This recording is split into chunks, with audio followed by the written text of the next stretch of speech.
My friends and I used to have this joke, I don't know where we picked it up, where if you were talking about somebody famous, and you know how you say, oh yeah, we're like this, where you cross your fingers and say, yeah, I know somebody famous, we're like this, and then you say, that's me, right here.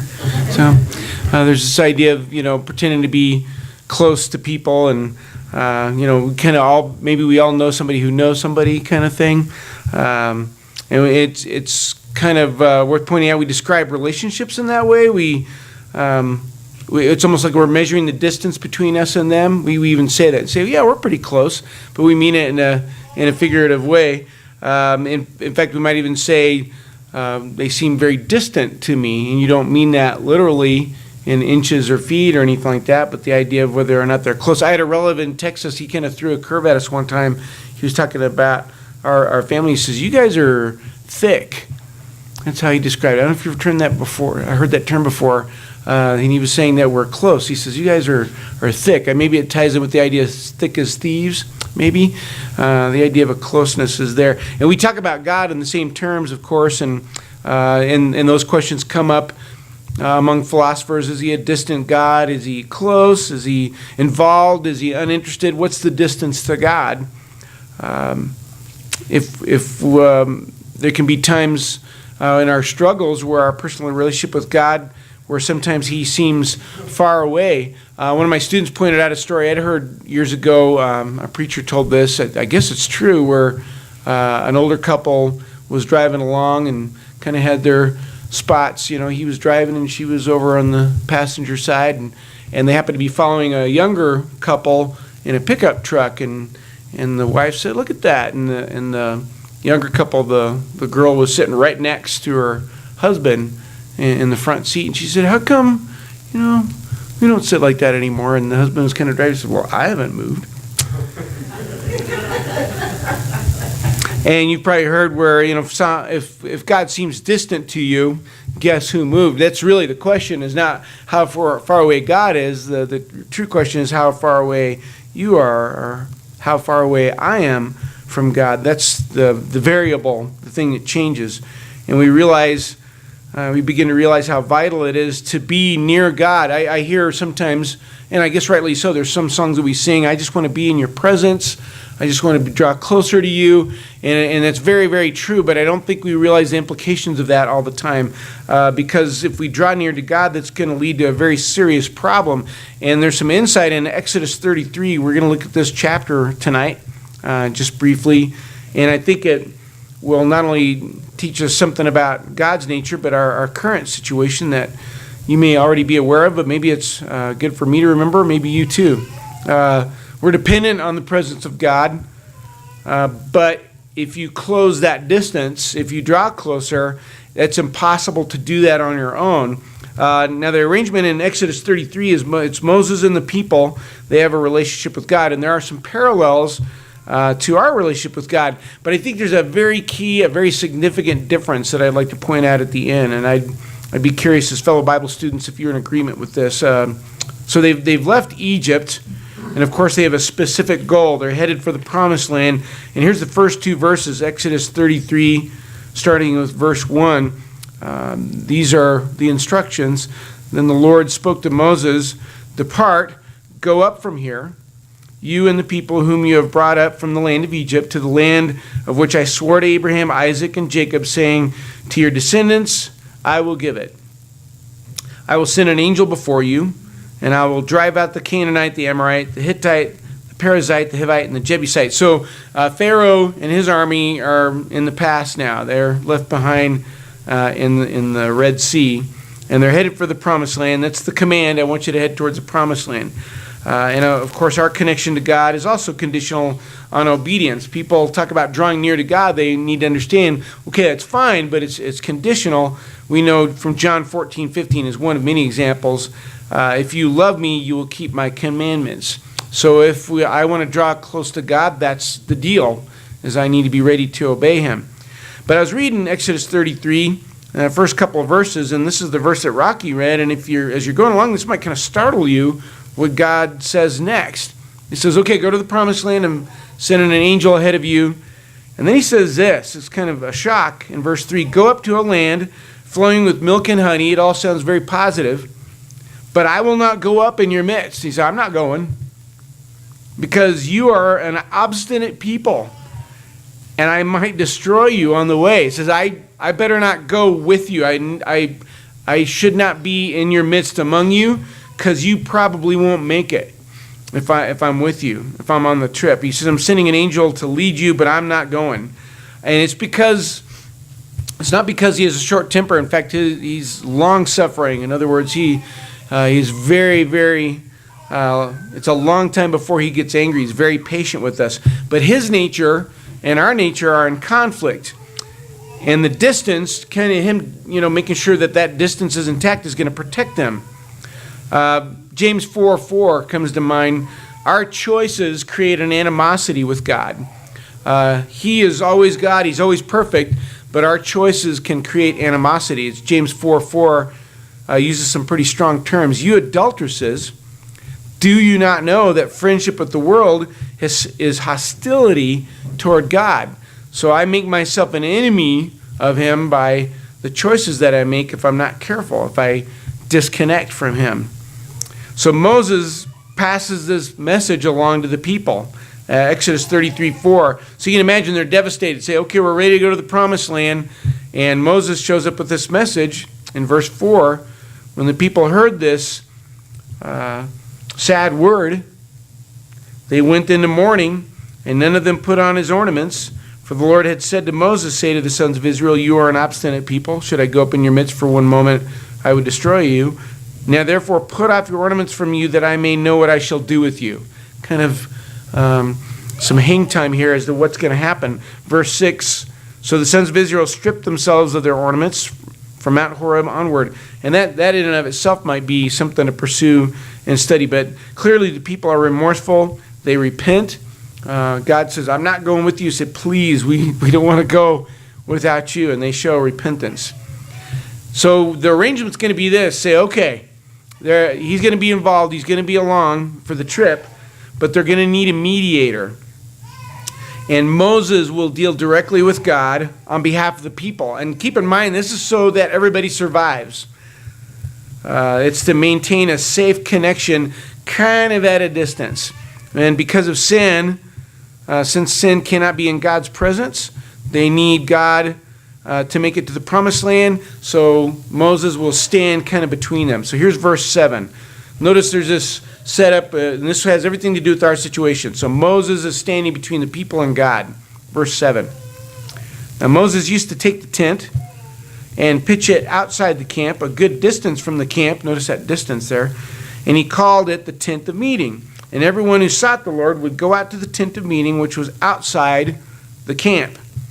And it came about whenever Moses went out to the tent, that all the people would arise and stand, each at the entrance of his tent, and gaze after Moses until he entered the tent.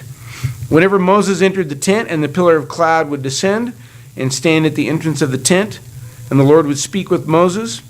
When all the people saw the pillar of cloud standing at the entrance of the tent, all the people would arise and worship, each at the entrance of his tent. You might think of it as they've sent Moses toward God on their behalf. It's a very precarious situation, and they're all watching with bated breath to see the outcome.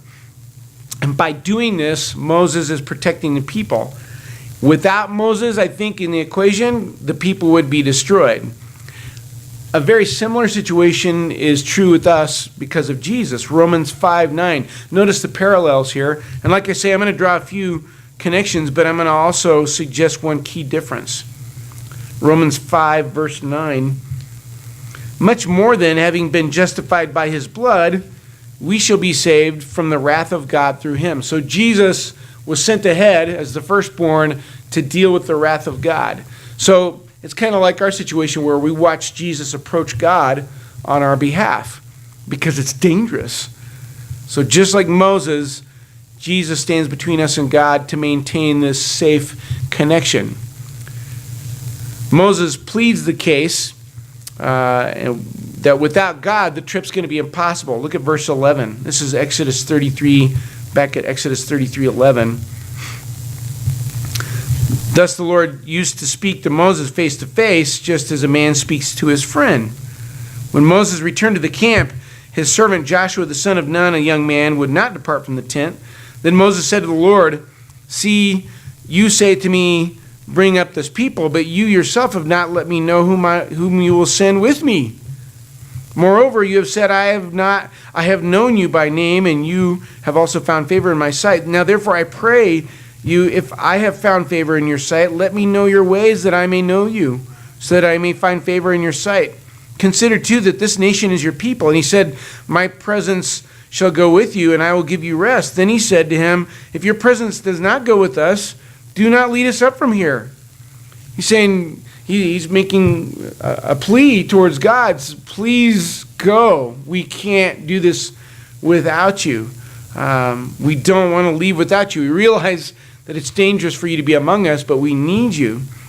And this arrangement allows the people to have God and survive his presence. Moses, one-on-one with God. So keep in mind, as the people watch Moses, they don't have what he has.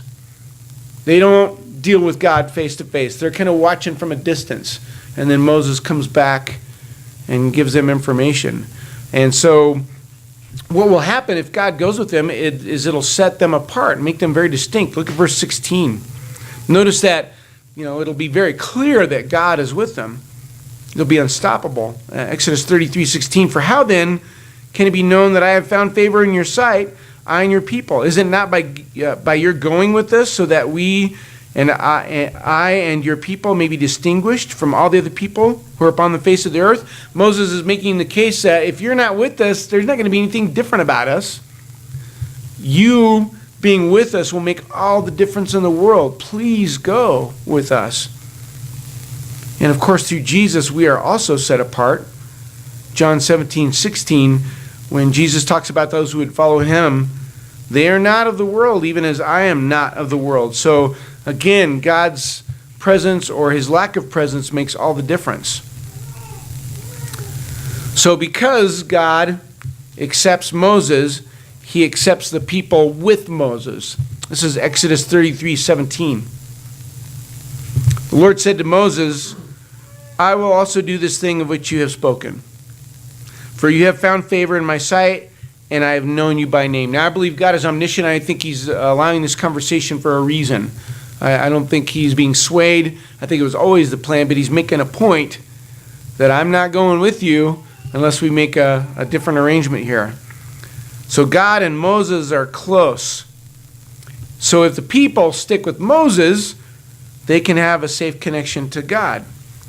So what happens next helps to emphasize the significance of the arrangement and how God's presence is lethal.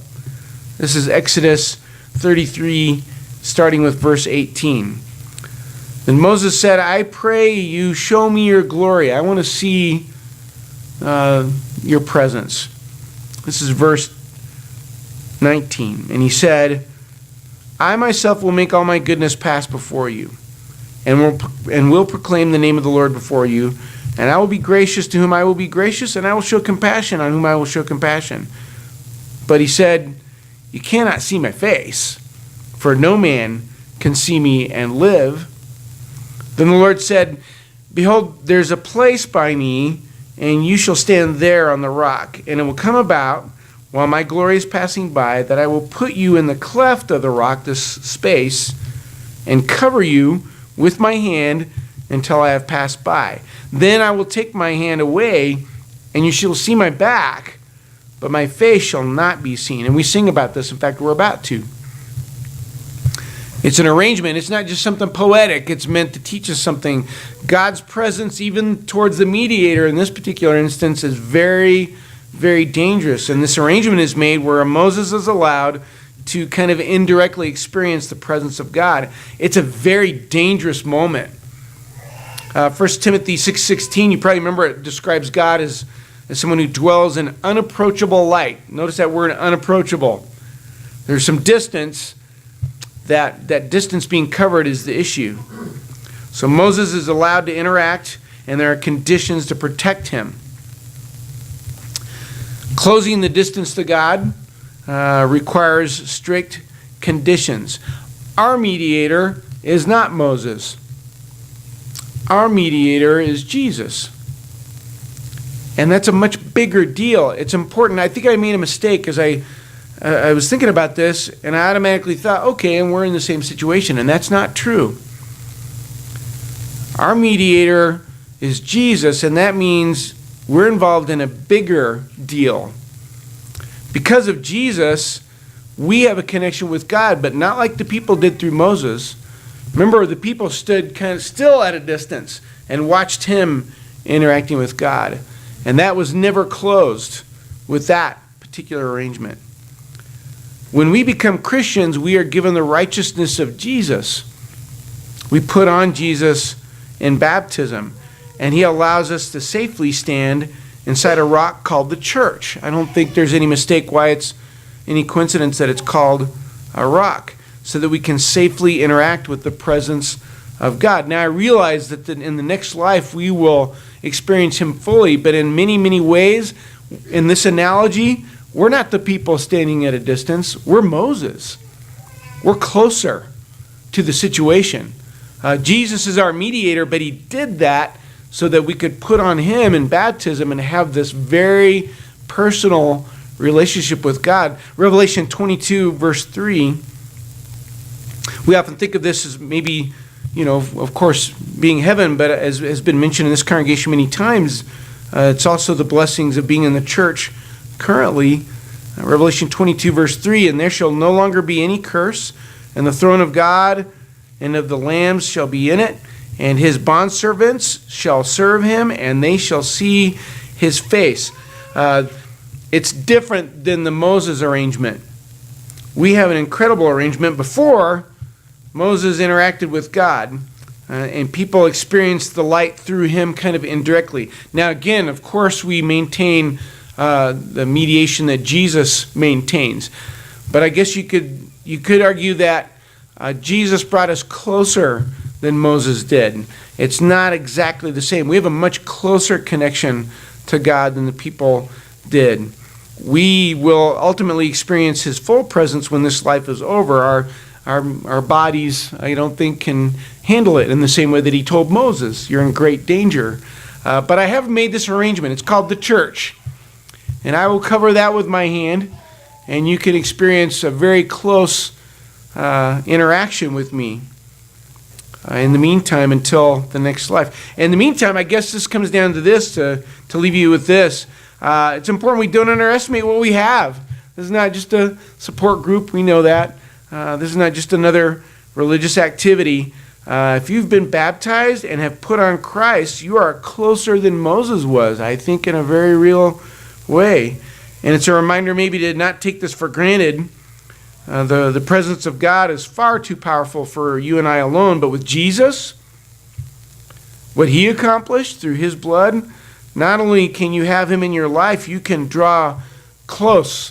So I guess it seems kind of silly that we would leave this place tonight and set out on our week and forget that you and I have the privilege of talking to him directly through Jesus in the same way that Moses did, and being able to read his word and to be able to understand it because of the Spirit that lives in us because of baptism. That's it's an amazing arrangement, far more than what was available, what we read in Exodus 33. So I guess this is a reminder to make sure that we appreciate what we have, and to make sure that we're not creating any distance in our choices that we make.